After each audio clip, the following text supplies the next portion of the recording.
it is. ESPN analyst Paul Finebaum predicts Oklahoma's 2024 season. It's one of the biggest stories in sports. The Oklahoma Sooners and the Texas Long Turds have left the Big 12 and moved to the SEC.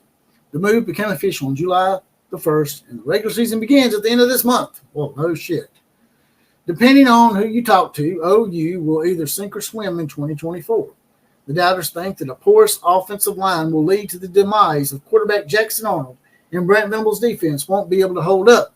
Those who believe in the Sooners this year point to the best defense in Norman in nearly a decade and the talent of Arnold possesses, as well as the loaded weaponry at wide receiver.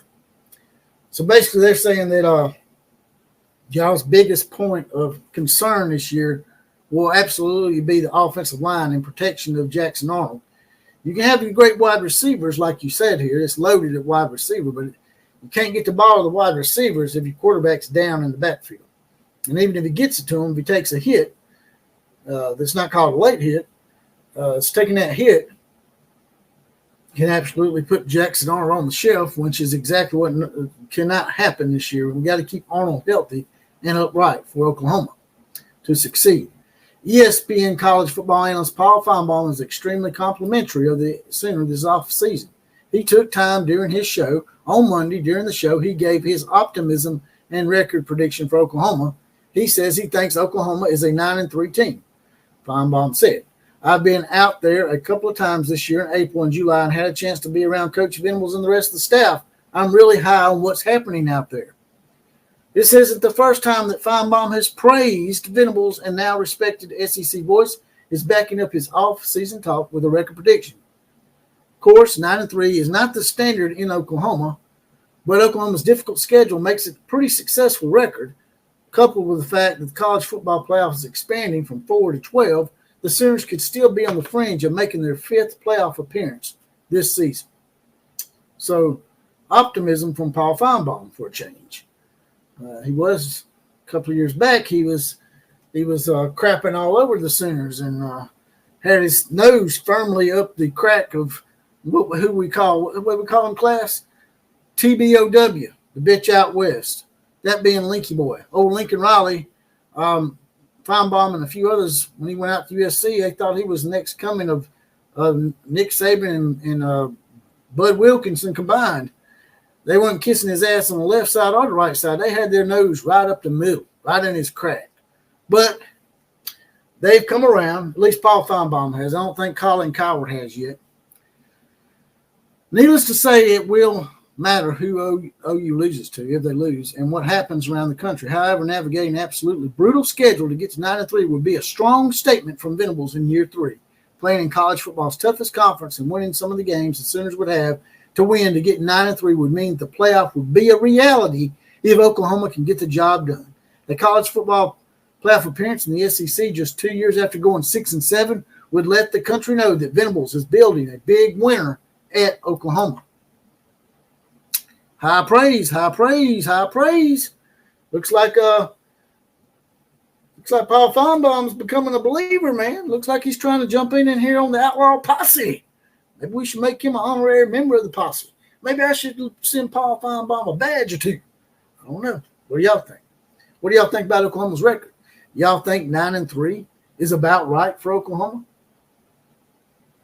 What's y'all's prediction? 9-3, 10-2, 11-1, undefeated, 8-4, 7-5?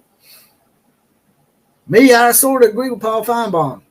I think 9-3 would be an absolute success, especially considering with all the new and all the transitional things that are going to be going on this year.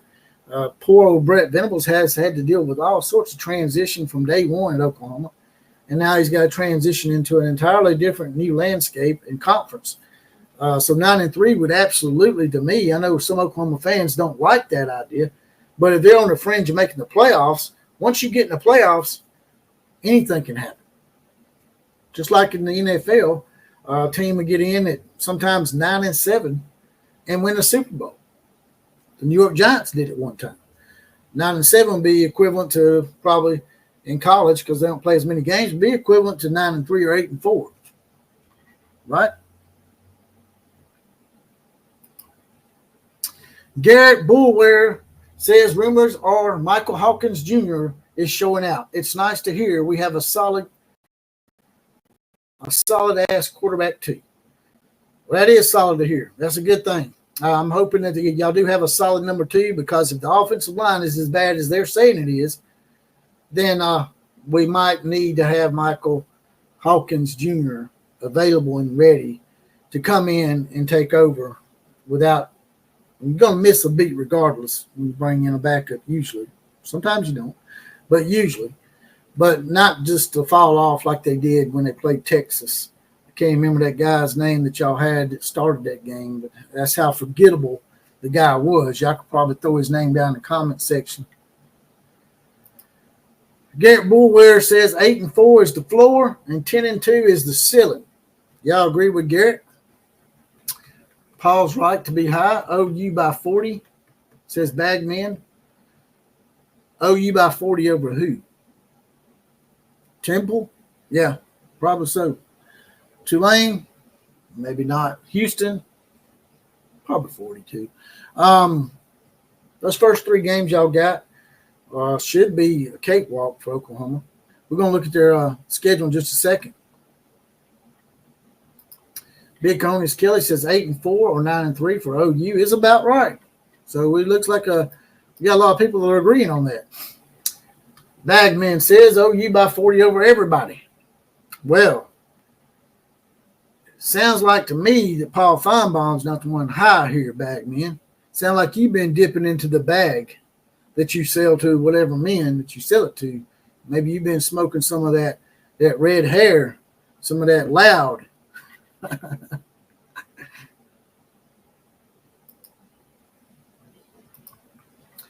Ben Belcher's in the house. Ben Belcher says, I'm just happy that football season is very close. Boomer. I'm going to bring y'all schedule up real quick. There it is. There's Oklahoma's football schedule. I was going to do Alabama's first, but I'm going to go ahead and get Oklahoma out of the way since we're already talking about Oklahoma anyway. Right? All right. Y'all played Temple in the first game of the year, it says here. Then Houston, then Tulane, and then there's the big one, Tennessee at Norman. Those are the first 4 games on the schedule. All right, so Temple at Norman. So y'all got 3 home games. So actually, the first 4 games are in Norman. Y'all don't have to go anywhere on the road. So those first 4 games, I know most people would say the first 3 are definitely wins.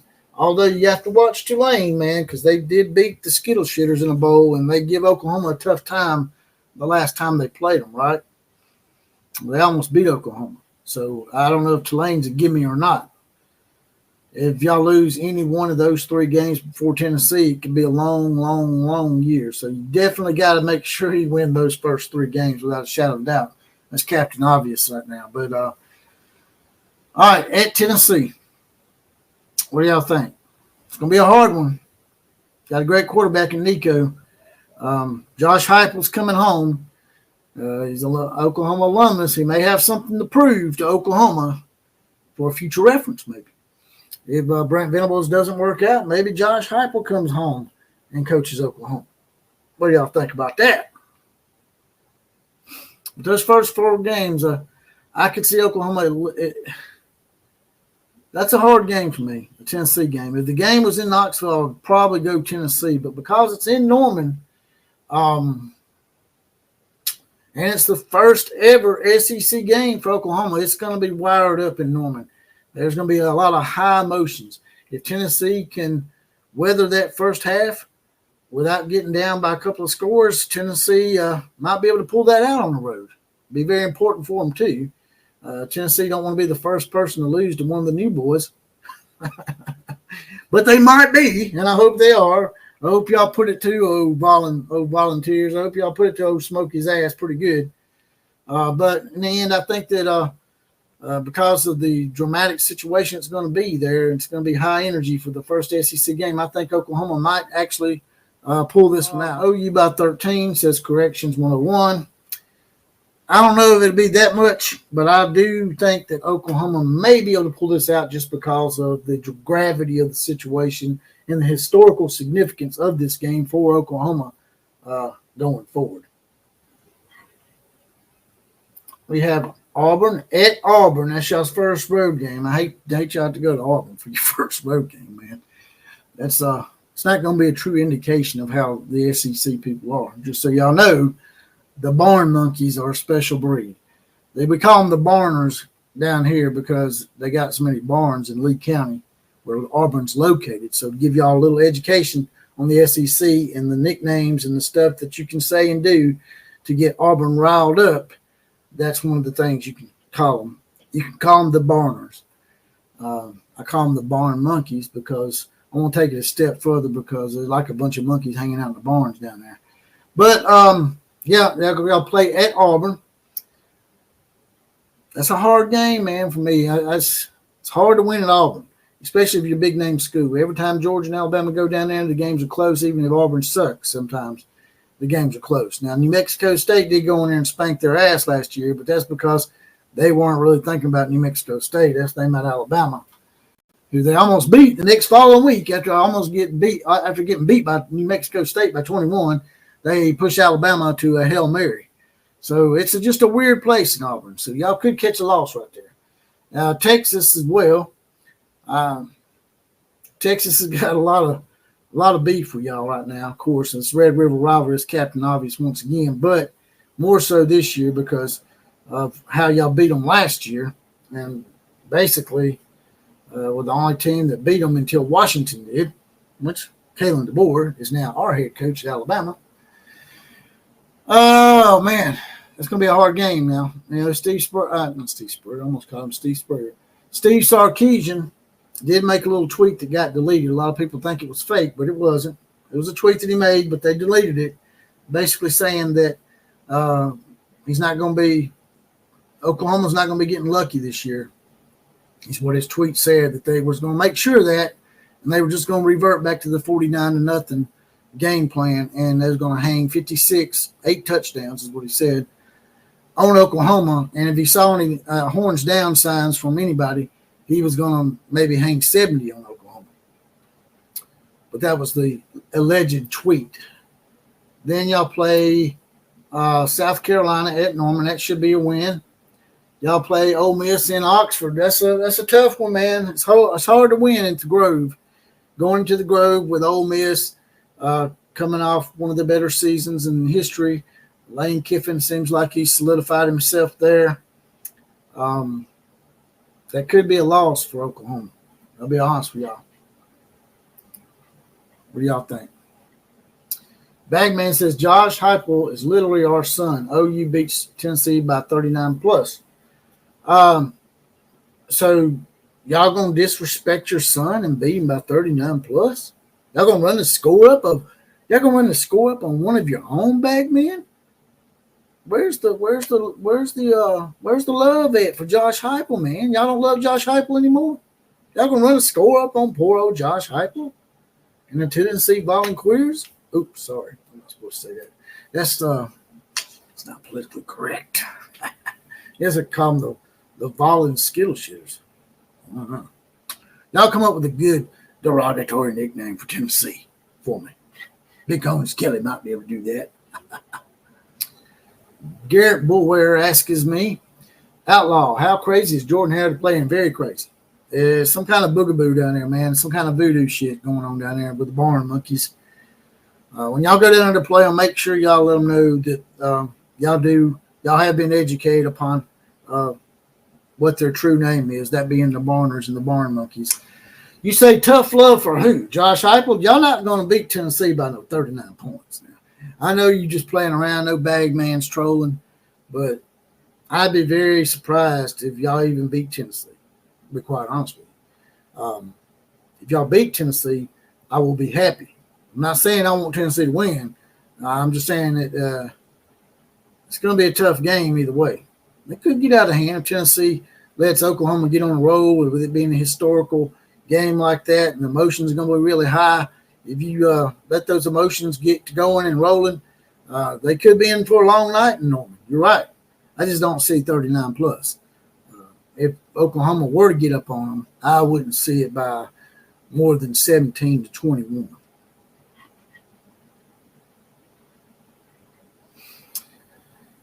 All right, so in that mix, I could see Oklahoma picking up maybe a couple of losses, maybe not. They can pull one off in Auburn, get to the Texas game undefeated. That could be great for them. I mean, that would really serve notice to Texas that, hey, y'all may not be the new kid on the block that comes in and shows everybody up. It might be the Sooners.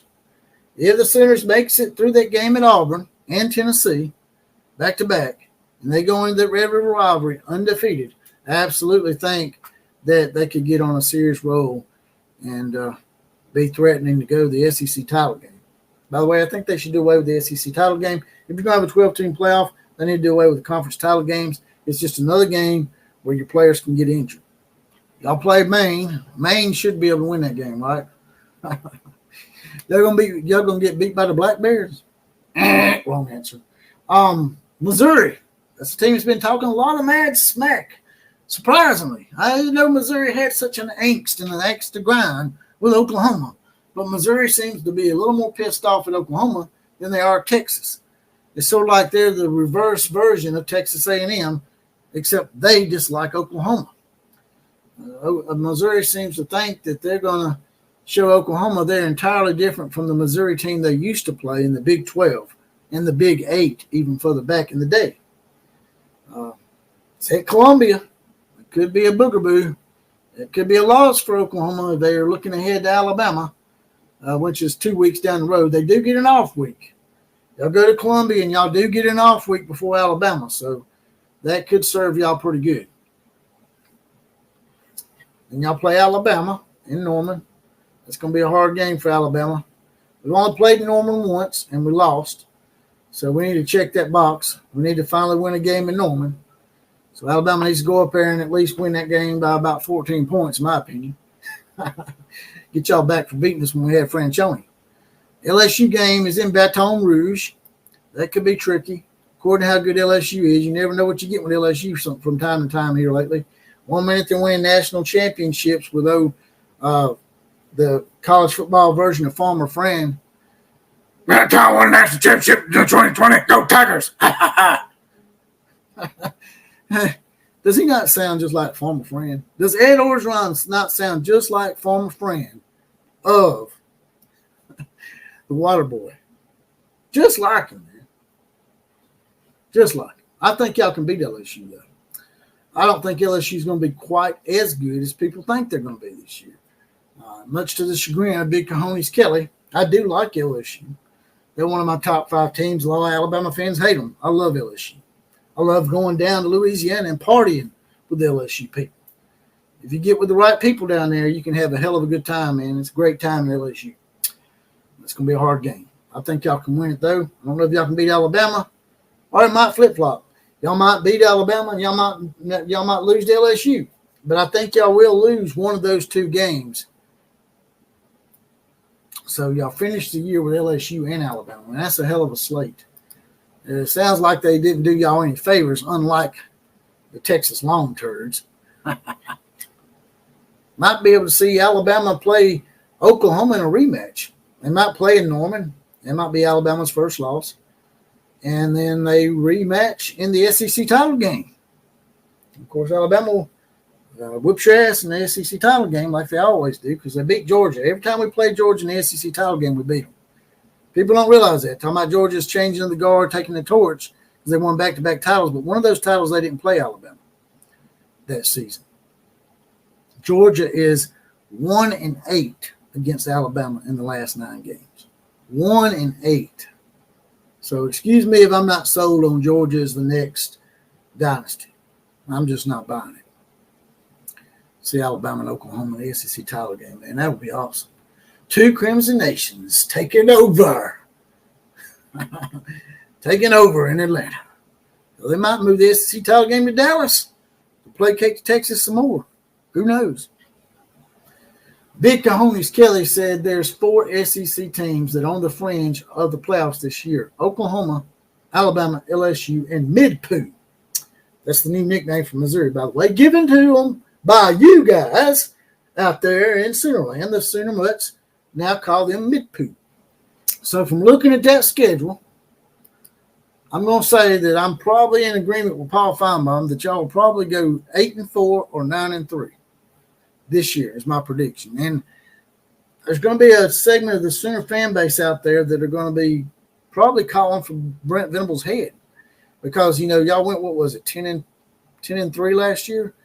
So if y'all digress to 8-4, win a bowl game and go 9-4, y'all digress just in win total and record alone, but y'all could actually be a better team. That's what y'all need to realize. Y'all probably going to be a better team this year, but y'all may not win as many games until y'all can build yourself up and get used to the transition of the SEC. I don't think it's going to take very long. A lot of the SEC old school people out there and the SEC homers think y'all going to come in and flop. I don't see it either way. I'm sort of in the middle on this. I think that Oklahoma and Texas will succeed in the SEC. My point to them is this. Everybody gives Missouri hell. Oh, Missouri should have never been added. They suck. Really? Missouri's been to the SEC championship game twice. The one team that joined with them, Texas A&M, has been 0 times. And even a original member of the SEC, Ole Miss, has never been to the SEC title game, and yet Missouri went back-to-back. So if Missouri can go to the SEC title game back-to-back years, I definitely think Texas and Oklahoma could be in the SEC title game within the first 3 years. Just my opinion.